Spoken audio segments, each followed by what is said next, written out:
Hi, Andrew Cremer here with Video Copilot.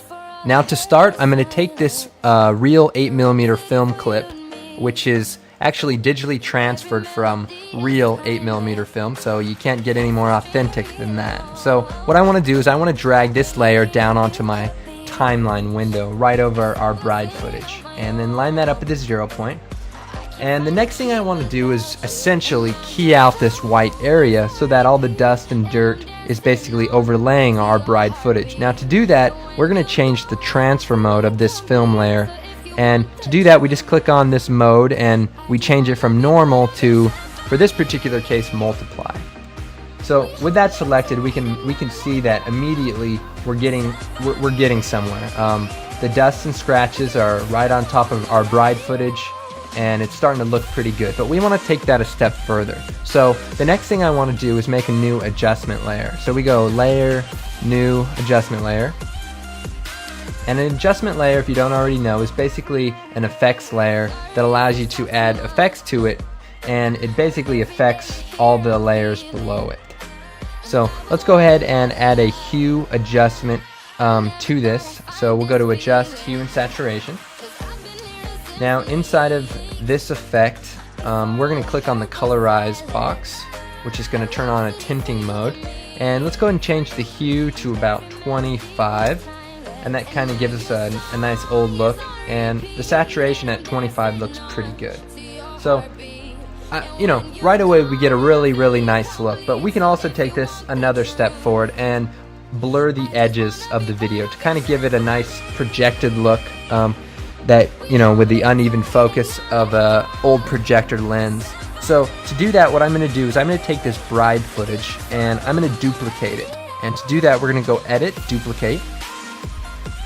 Now with this layer selected, if we come up to our Tools palette, underneath the rectangle mask tool is another tool called the elliptical mask tool. And with that showing, if we just double click on it, we automatically add a round mask to our footage. And that's exactly what we want to use. The next thing I'm going to do is with this bride footage selected, this second instance of the original bride footage, I'm going to add a fast blur. So we're going to go to Effects, Blur, Fast Blur.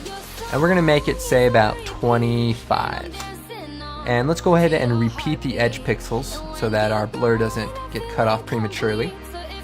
And the next thing I want to do is I want to go into the mask properties for this layer. So if we bring down this little drop down arrow, we see masks here. And underneath here, what we're going to do is we're going to change the mode of this mask to subtract. And so as you can see, that's basically taking away the middle part of this mask. Now, it's hard to see on the edges, but the edges are now being blurred out. So we'll go ahead and shut off the film layer for now, just so we can see what's going on. So as you see, the layers, the edges are pretty blurred out. But we want to make that a little bit more impactful. So what we're going to do is we're going to change the mask expansion into some negative values, and that's going to bring the layer in, as you can see, maybe to about right here or so. And then we're going to feather the edges of the mask so that we kind of get a gradual fade of the blur. And let's even change the expansion just a little bit, maybe about right there or so. So as you can see, we're kind of getting a nice blurred edges look. And you can use this technique for many other instances, but in this particular case, it really adds to the authenticity of this effect. Now let's go ahead and turn this real 8mm film layer back on.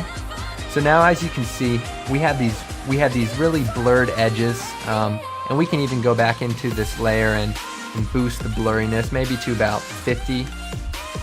So that gives it a really nice look. So if you don't want to have these outer borders, what you can do is select the real 8mm film loop and just increase the scale of it. And that way you still get the nice dust and scratches, but instead of having that little vignette mask, depending on what you're doing.